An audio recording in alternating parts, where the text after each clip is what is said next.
प्रिय विद्यार्थियों, आज हम बात करने वाले हैं कक्षा 12वीं पाठ्य पुस्तक आरोह भाग 2 के अध्याय पतंग के बारे में।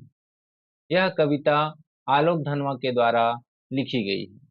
आज इस वीडियो में हम इस कविता की पंक्ति दर पंक्ति व्याख्या करने वाले हैं, जिससे यह कविता आपके लिए बहुत ही आसान हो जाने वाली है और इससे आप अपने बोर्ड एग्जाम में बहुत ही अच्छे मार्क्स ला सकेंगे इस पाठ से संबंधित प्रश्नों पर। आपको बता दूं कि आपके एग्जाम में जो काव्य खंड से 2 नंबर और 3 नंबर के क्वेश्चंस आते हैं और साथ ही साथ आपके पठित काव्यांश से भी क्वेश्चन एमसीक्यू बेस्ड आते हैं। तो अगर इस पार्ट से आपके बोर्ड एग्जाम में एमसीक्यू बेस्ड क्वेश्चन आ गए तो आपको इस कविता के आंसर लिखने में आपको जरा भी दिक्कत नहीं होगी। तो चलिए बिना किसी देरी की इसकी शुरुआत करते हैं। चलिए, सबसे पहले 4-5 पंक्तियां हमने ली हैं और उसकी व्याख्या हम करेंगे। चलिए, तो पहली पंक्ति है, सबसे तेज बौछारे गई, भादो गया, सवेरा हुआ। खरगोश की आंखों जैसा लाल सवेरा शरद आया, पुलों को पार करते हुए अपनी नई चमकीली साइकिल तेज चलाते हुए। तो यहाँ पर हम देखते हैं, सबसे तेज बौछारे गई, भादो गया, सवेरा हुआ। यहाँ पर कवि कहते हैं कि मूसलाधार बारिश यानी सबसे तेज बौछारें ये कब होती है? सावन के महीने में। कब होती है? सावन के महीने में। और भादो का अंधकारमय महीना बीत गया। तो सावन भी बीत गया है जिसमें मूसलाधार बारिश होती है, और भादो का अंधकार महीना मतलब यहाँ पर भादो को क्या कहा गया है कि अंधकार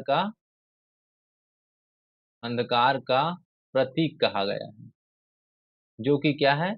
बीत चुका है। और सवेरा हुआ तथा प्रकृति में शरद ऋतु का एक नया चमकदार सवेरा हो गया है। ये जो सवेरा हुआ है वो किसका हुआ है? शरद ऋतु का।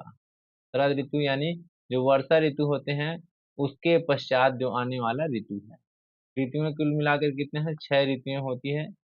आप जो है इसको कमेंट में बताइए कि कौन कौन सी ऋतुएं होती है। तो चलिए आगे कहते हैं, खरगोश की आंखों जैसा लाल सवेरा। अब यहाँ पर जो सवेरा हुआ है, जो शरद ऋतु रूपी जो सवेरा हुआ है, जो चमकदार भी है और नया भी है, तो वो क्या है? कैसा दिखाई दे रहा है? खरगोश की लाल आंखों जैसा उज्जवल और कांतिमान दिखाई दे रहा है। यानी कि क्या है?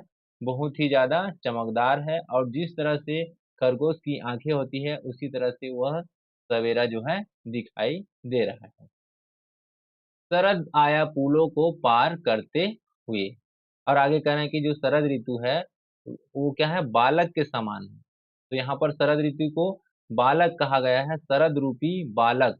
यानी कि क्या है? यहाँ पर रूपक अलंकार लगा है। ठीक है, अगर आपने 10वीं में अलंकार पढ़ा है तो आपको समझ में आया होगा। ठीक है, यहाँ पर क्या है? रूपक अलंकार लगा है और कह रहे हैं कि शरद ऋतु जो बालक है वो क्या है? फूलों को पार करते हुए अपनी नई चमकीली साइकिल तेज चलाते हुए। क्योंकि बालक है तो साइकिल चलाता है, उसी तरह से क्या है? जो शरद ऋतु की जो बालक है वो मानो अपने रास्ते की पुरानी ऋतुएं, जितने भी ऋतुएं जैसे हमने बताया ना, सावन है, फिर आपका भादो है, ठीक है, भाद्रपद बोलते हैं जिसको। ठीक है, ये क्या है? इन ऋतुओं को पार करते हुए ये क्या है? फूलों के समान है। तो पुरानी ऋतुओं रूपी फूलों को पार करते हुए अपनी चमकीली नई साइकिल को तेज गति से चलाता हुआ क्या है? आ गया है। ठीक है, अपनी नई चमकीली साइकिल तेज चलाते हुए।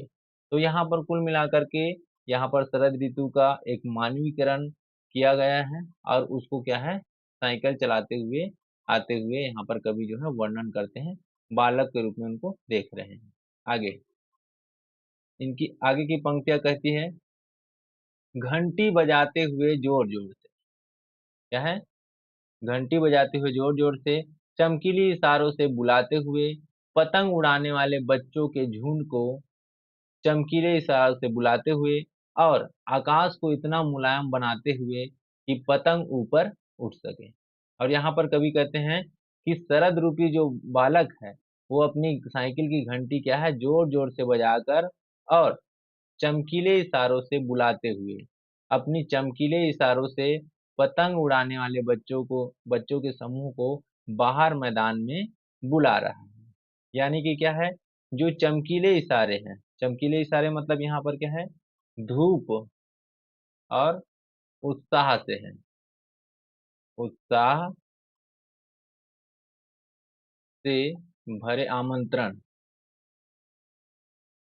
मतलब ये है कि जैसे ही बरसात जाता है तो धूप खिलता है अच्छे से और इससे क्या है बच्चों में उत्साह होता है। तो चमकीले इशारे मतलब क्या है, जो धूप और उत्साह दोनों से क्या है भरे आमंत्रण से बच्चों को क्या है खुले मैदान में बुला रहा है, जो शरद ऋतु है अपनी ओर आकर्षित कर रहा है। पतंग उड़ाने वाले बच्चों के झुंड को क्या है वो बुला रहा है, मतलब बच्चों के जो समूह है पतंग उड़ाने वाले उसको बाहर मैदान में बुला रहा है, आगे चमकीले इशारों से बुलाते हुए। ठीक है, वही बात फिर से यहाँ पर है कि उनको कैसे बुला रहे हैं, धूप और उत्साह को दिखा करके आमंत्रण दे रहे हैं ताकि बच्चे क्या है मैदान में आए और पतंग उड़ाए। फिर कहते हैं कि आकाश को इतना मुलायम बनाते हुए कि पतंग ऊपर उड़ सके। और वे क्या करते हैं, शरद ऋतु के आने से क्या होता है, आकाश इतना साफ हो जाता है, शांत हो जाता है, हवादार मुलायम बना दिया जाता है ताकि क्या है बच्चे की पतंग आसानी से ऊंचाई तक उड़ सके। क्योंकि जब बरसात के दिन रहता है तो उसमें क्या है पानी गिरने से ना तो और दूसरी चीज क्या है हवा भी बहुत ज्यादा रहता है जिससे क्या है पतंग आसानी से नहीं उड़ता है। और जैसे ही शरद ऋतु आता है तो क्या होता है आकाश साफ हो जाता है और शांत हो जाता है, हवा भी क्या होता है मुलायम यानी कि क्या है एकदम नेचुरल हो जाता है जिससे वो उड़ सके। मतलब ना तो ज्यादा हवा चलता है ना ही कम, तो इससे क्या है पतंग आसानी से ऊंचाई तक उड़ सके, ऐसा कवि कहते हैं। आगे की पंक्तियां कहते हैं कि दुनिया की सबसे हल्की और रंगीन चीज उड़ सके, दुनिया का सबसे पतला कागज उड़ सके, बांस की सबसे पतली कमानी उड़ सके, कि शुरू हो सके सीटी किलकारियों और तितलियों की नाजुक दुनिया। आगे कवि क्या कहते हैं कि दुनिया की सबसे हल्की और रंगीन चीज उड़ सके, यानी शरद ऋतु ने क्या कहते हैं कि मौसम को इतना सुंदर बना दिया है कि रंगीन कागज, यहाँ पर क्या है सबसे हल्की और रंगीन चीज उड़ सके, रंगीन कागज और बांस की पतली कमानी से बनी जो है दुनिया की सबसे हल्की वस्तु क्या है, यानी पतंग जो है आकाश में उड़ सके, ऐसा कवि कहते हैं। दुनिया का सबसे पतला कागज उड़ सके, और जैसे क्या है इसको एक तो क्या है कागज बताया गया है यहाँ पर रंगीन कागज है ना, और बांस की सबसे पतली कमानी उड़ सके। पतली कमानी यानी कि यहाँ पर क्या है, जो कमानी मतलब ये है बांस ये जो तीली होती है ना इस तरह से ऐसा बना रहता है, आप देखेंगे पतंग को तो ठीक है इस तरह से। ठीक है, तो ये ऐसा गोल घुमा रहता है, ये कमानी जैसा रहता है। तो वही वही कह रहा है कि बांस की पतली कमानी उड़ सके, कि शुरू हो सके चींटी किलकारियों और तितलियों की इतनी नाजुक दुनिया। मतलब बच्चों के क्या है जैसी ही पतंग उड़ने लग जाता है, ये क्या है पतला कागज है ना और बांस की पतली कमानी, यानी सब पतंग के बारे में ही बात हो रहा है, रंगीन चीज। तो तीनों सभी चीजें क्या है पतंग की विशेषताएं हैं और ये क्या है उड़ सके। और जैसे ही पतंग उड़ता है तो क्या है कि शुरू हो सके चींटी किलकारी और तितलियों की नाजुक दुनिया।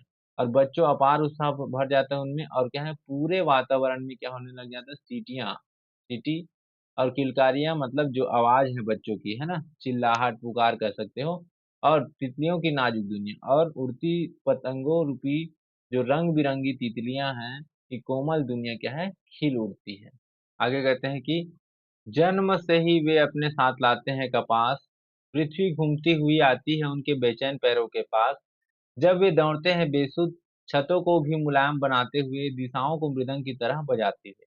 तो क्या कहते हैं जन्म से ही वे लाते अपने साथ कपास, कभी क्या कहते हैं कि बच्चे जो है जन्म से ही कपास जैसी कोमलता, कपास यानी क्या यहाँ पर कोमलता की बात करते हैं, लचीलापन और सहनशीलता अपने साथ लाते हैं। और क्या कहते हैं पृथ्वी घूमती हुई आती है उनके बेचैन पैरों के पास। अब पृथ्वी क्या हो जाता है, ऐसा लगता है कि पृथ्वी उनके चंचल पैरों को क्या है छूने के लिए उत्सुक होकर घूम रही हो। जब वे दौड़ते हैं बेसुध छतों को भी मुलायम बनाते हुए।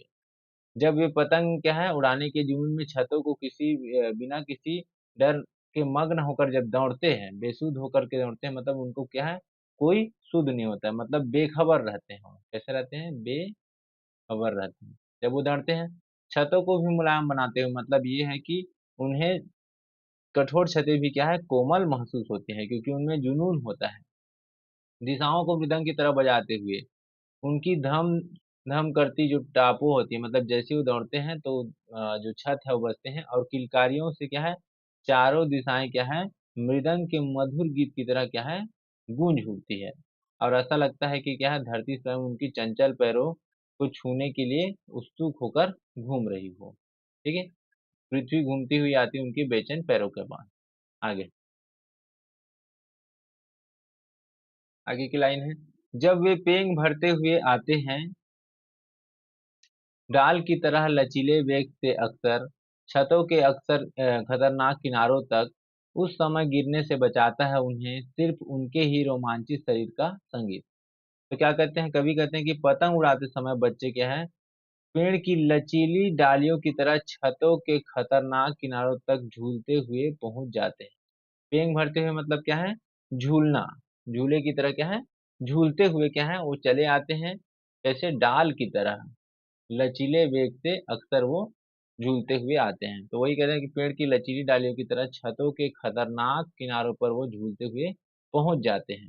छतों के वही चीज है, उस समय गिरने से बचाता है उन्हें सिर्फ उनके ही रोमांचित शरीर का संगीत। और ऐसे जोखिम भरी क्षणों में उन्हें बाहर से कोई बचाने नहीं आता है, बल्कि क्या है पतंग उड़ाने की खुशी में उनके रोमांचित शरीर का भीतरी उत्साह ही क्या है उनके शारीरिक संतुलन ही उन्हें नीचे गिरने से बचाता है। आगे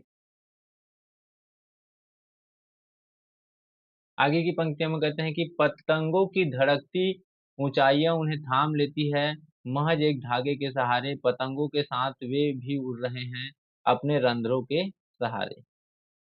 यहाँ पर क्या कह रहे हैं कि पतंगों की धड़कती ऊंचाई उन्हें थाम लेती है।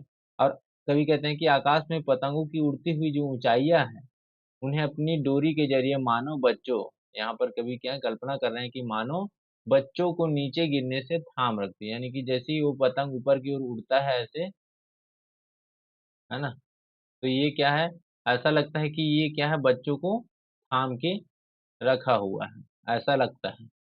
और महज एक धागे के सहारे, ठीक है, एक डोरी के जरिए ही क्या है वो बच्चों को नीचे गिरने से बचाती है और थाम के रखे रहते हैं। पतंग खुद क्या है बच्चों को बचा रहे हैं, ऐसा यहाँ पर कवि कह रहे हैं। पतंगों के साथ वे भी उड़ रहे हैं अपने रंध्रों के सहारे। कह रहे हैं कि पतंग के साथ साथ बच्चों का मन और उनकी पतंगबाजी की उमंग भी क्या है आकाश में उड़ रही है। मन से बच्चे क्या है उड़ रहे हैं और उनकी उमंग के क्या है आकाश में पतंगबाजी की जो उमंग है वो भी आकाश में उड़ रही है। वे शरीर के रोम रोम यानी कि क्या है अपने रंध्रों के सहारे, यानी कि क्या है रोम रोम जो छिद्र होता है, रोम छिद्र, अपने रोम रंध्रों के बहती अपार खुशी और कल्पना के सहारे मानो स्वयं भी पतंग के साथ उड़ते हुए महसूस कर रहे हैं। लास्ट पंक्ति है, अगर वे कभी गिरते हैं छतों के खतरनाक किनारों से और बच जाते हैं तब तो और भी निडर होकर सुनहले सूरज के सामने आते हैं और पृथ्वी और भी तेज घूमती हुई आती है उनके बेचैन पैरों के पास। और कहते हैं कि यदि बच्चे कभी छतों के खतरनाक किनारों से गिर भी जाते हैं, वे कभी गिरते हैं छतों के किनारे खतरनाक किनारों से और बच जाते हैं, और क्या है संयोग से अगर क्या है वो बच जाते हैं, मतलब जैसे उड़ाते हैं पतंग उड़ाते हैं और कहीं किनारों से गिर जाते हैं और कहीं बच गए, तो उनका भीतर का बचा खुचा डर में क्या हो जाता है खत्म हो जाता है और बच जाते हैं, तब क्या है और भी निडर होकर सुनहले सूरज के सामने आते हैं। मतलब ये है कि इसके बाद वो क्या करते हैं कि अधिक निडर और साहसी होकर अगले दिन उगते हुए सुनहले सूरज के सामने फिर से क्या है पतंग उड़ाने आ जाते हैं। पृथ्वी और भी घूमती हुई आती है उनके बेचैन पैरों के पास, और उस इसके अडिग साहस और चंचलता को देखकर ऐसा लगता है मानो क्या है पृथ्वी और भी अधिक गति से उनके बेचैन पैरों को स्पर्श करने के लिए आतुर होकर घूम रही है। और उम्मीद है कि आपको यह जो काव्य की पंक्तियाँ और उनकी व्याख्या आपको समझ में आया होगा, और अगर पसंद आया होगा तो अपने दोस्तों के साथ भी यह वीडियो शेयर कर दीजिएगा, ताकि आपको बोर्ड परीक्षा की तैयारी में सबको सहयोग हो। और मिलते हैं अगले वीडियो में, तब तक के लिए नमस्कार, पढ़ते रहिए।